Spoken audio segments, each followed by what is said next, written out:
Assalamualaikum warahmatullahi wabarakatuh. Sahabat Rumah Belajar, perkenalkan, nama saya Saifuddin Jati Nugroho. Saya guru IPS di SMP Negeri 19 Kota Bogor. Kali ini saya akan membuat video pembelajaran tentang permintaan, penawaran, serta keseimbangan harga pasar. Di era pandemi Corona-19 saat ini, pembelajaran online adalah salah satu hal yang efektif untuk menyampaikan pembelajaran. Nah, di antara dari pembelajaran tersebut, salah satunya yaitu menggunakan video pembelajaran. Untuk itu, mari kita simak materi kita hari ini, yaitu tentang permintaan, penawaran, dan keseimbangan harga pasar. Selamat menyaksikan. Baik sahabat Rumah Belajar, hari ini saya akan menjelaskan materi tentang permintaan, penawaran, dan harga. Oke, kita akan langsung masuk ke materi. Sebelum masuk materi, kita harus tahu dulu apa sih tujuan pembelajaran kita kali ini. Tujuan pembelajaran kita kali ini ada 7. Yang pertama adalah menjelaskan pengertian permintaan. Kemudian menjelaskan faktor-faktor yang mempengaruhi permintaan. Kemudian menjelaskan kurva permintaan, menjelaskan pengertian penawaran, menjelaskan faktor-faktor yang mempengaruhi penawaran, menjelaskan kurva penawaran, serta yang terakhir adalah menjelaskan pengertian harga. Oke, untuk selanjutnya kita langsung masuk materi pembelajaran. Yang akan kita bahas pertama adalah permintaan. Ya.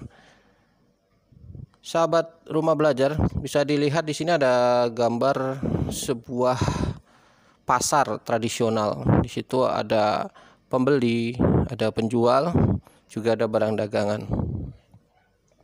Dari kejadian yang ada di gambar tersebut itu menunjukkan adanya suatu permintaan.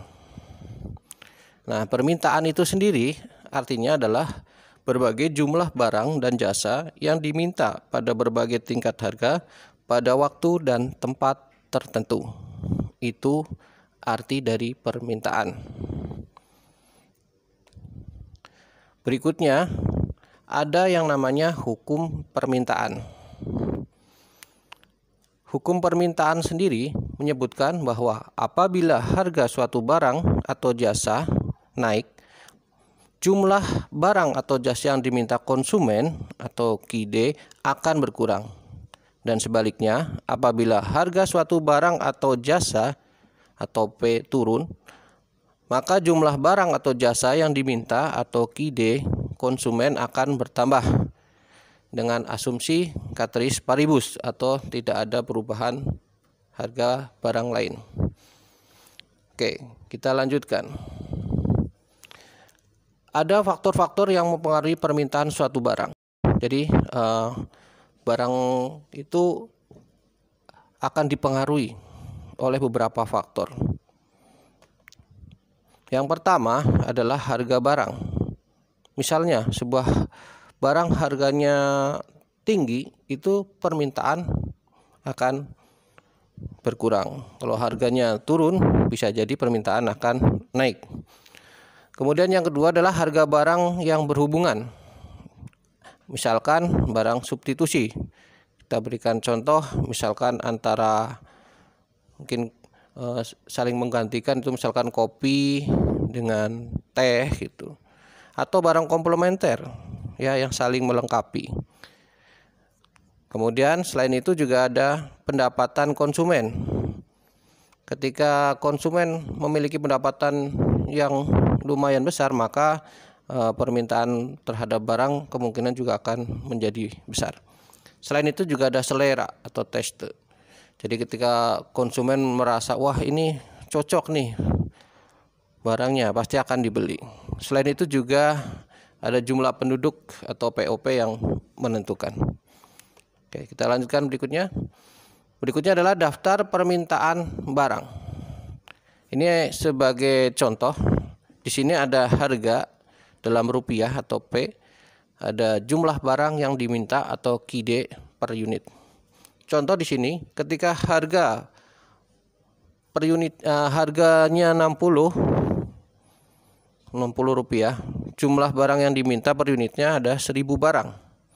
Dan ketika harga turun menjadi 50, maka jumlah yang diminta menjadi 2000 unit.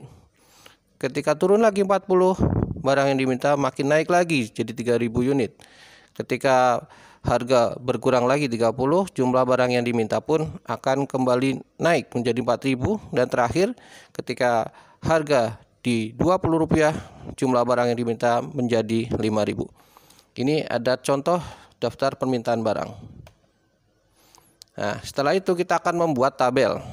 Ya, jadi P itu tadi adalah harga ya, price, dan Q ada quantity atau jumlah yang diminta. Ketika harganya 20, maka permintaan itu akan naik menjadi 5000. Ya, ini yang terakhir. Ketika di awal tadi, ketika harga 60 permintaan 1000, harga 50 permintaan 2000, harga 40 permintaan 3000, harga 30 permintaan 4000. Dan di saat harga 20 ya ada yang terbanyak atau permintaan yang terbanyak yaitu di harga 20 sebanyak 5000 unit. Oke. Berikutnya kita masuk ke penawaran. Oke, apa sih penawaran atau supply? Penawaran atau supply adalah jumlah barang dan jasa yang ditawarkan atau dijual pada berbagai tingkat harga pada waktu dan tempat tertentu. Seperti yang dicontohkan di sini ada rumah dijual. Ini berarti rumah ini sedang ditawarkan. Nah, pada penawaran muncul juga hukum penawaran, yaitu apabila harga suatu barang atau jasa atau P naik, maka jumlah barang atau jasa yang ditawarkan atau QS penjual akan bertambah. Dan sebaliknya, apabila harga suatu barang atau jasa atau P turun, maka jumlah barang atau jasa yang ditawarkan atau QS penjual akan berkurang dengan anggapan ceteris paribus. Sama seperti permintaan, penawaran juga dipengaruhi beberapa faktor. Apa saja faktornya? Yang pertama adalah harga bahan baku. Kemudian yang kedua, kemajuan teknologi. Yang ketiga, biaya produksi. Serta yang keempat adalah pajak atau tax atau subsidi. Itu adalah faktor-faktor yang mempengaruhi penawaran. Kita akan memberi ilustrasi contoh daftar penawaran barang dalam rupiah dan per unitnya. Contoh di sini kita ambil contoh ketika harga 60 rupiah, maka penawarannya sebanyak 5000. Ketika harga 50, penawarannya sebanyak 4000. Ketika harga 40, penawarannya sebanyak 3000. Ketika harga 30, penawarannya sebanyak 2000. Dan ketika harga 20, penawarannya 1000. Dan kita selanjutnya akan membuat grafik menjadi seperti ini. Ketika 60, maka permintaan 5000, ketika 50, maka di sini 4000 dan seterusnya sampai ketika 20 ini di sini penawarannya ada 1000. Nah, ini adalah contoh dari kurva penawaran. Selanjutnya kita akan masuk ke harga keseimbangan. Pembentukan harga pasar. Apa sih pasar? Nah, pasar menurut ilmu ekonomi adalah tempat bertemunya antara penawaran dan permintaan suatu barang dan jasa. Proses terbentuknya harga pasar. Harga pasar terjadi karena interaksi antara kekuatan, permintaan, dan penawaran. Daftar jumlah barang yang diminta dan ditawarkan. Kita mengambil sampel yang tadi. Ketika harga 60, permintaannya 1000, penawarannya ada 5000. Ketika harga 50, permintaannya 2000, penawarannya 4000. Ketika harga 40, permintaan 3000, penawaran 3000. Ketika harga 30, permintaan 4000, penawaran 2000. Dan ketika harga 20, permintaan 5000 dan penawarannya 1000. Nah, kita masuk ke dalam tabel grafik seperti ini, di mana ketika ada harga 40 dan di sini ketemu dengan permintaan kuantiti barangnya 3.000, maka terjadilah yang namanya keseimbangan harga pasar di sini ya. Jadi di atas itu namanya surplus konsumen dan di bawah itu namanya surplus produsen. Di sini ada kelebihan penawaran ya, yang di atas, yang di bawah adalah kelebihan permintaan. Nah, harga ditentukan di tengah-tengah di sini. Jadi keseimbangan pasar muncul ketika antara penawaran dan permintaan ada di tengah. Oke, kita lanjutkan. Berikutnya adalah tes daily test KD 74. Nah, di sini ada harga 5.000, permintaan 13, penawaran 4, titik pada kurva A. Kemudian di sini ada harga 5.100, permintaan 12, penawaran 6, titik pada kurva B. Berikutnya harga 5.200, permintaan 11, penawaran 8, titik pada kurva C.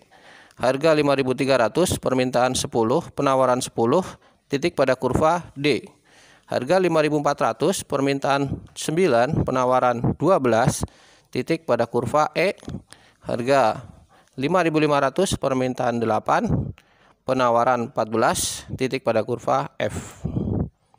Oke, pertanyaannya, yang pertama, buatlah kurva permintaan dan kurva penawarannya. Kemudian pertanyaan kedua, pada titik apakah terjadi keseimbangan harga pasar yang terjadi? Kemudian yang C, tentukan berapa excess demand pada saat harga 5.100 dan supply pada gambar pada saat harga 5.500. Kemudian tentukan pada gambar surplus produsen dan konsumen. Oke, silakan dibuat. Para sahabat rumah belajar, silakan dibuat gambarnya. Saya ulangi lagi di sini. Untuk harga, permintaan dan penawaran, kemudian titik pada kurvanya. Ya, silahkan.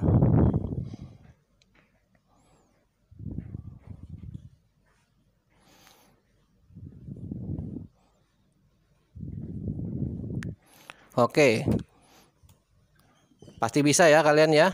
Iya, sangat mudah pastinya ya.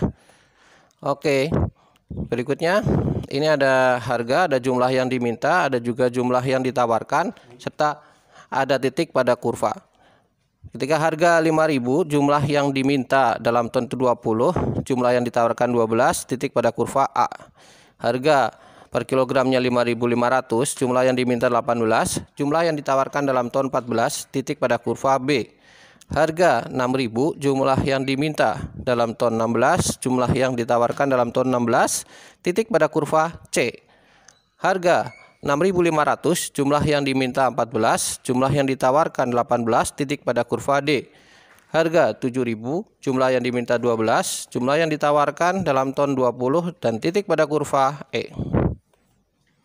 Oke, silakan dikerjakan dan nanti hasilnya bisa dikumpulkan.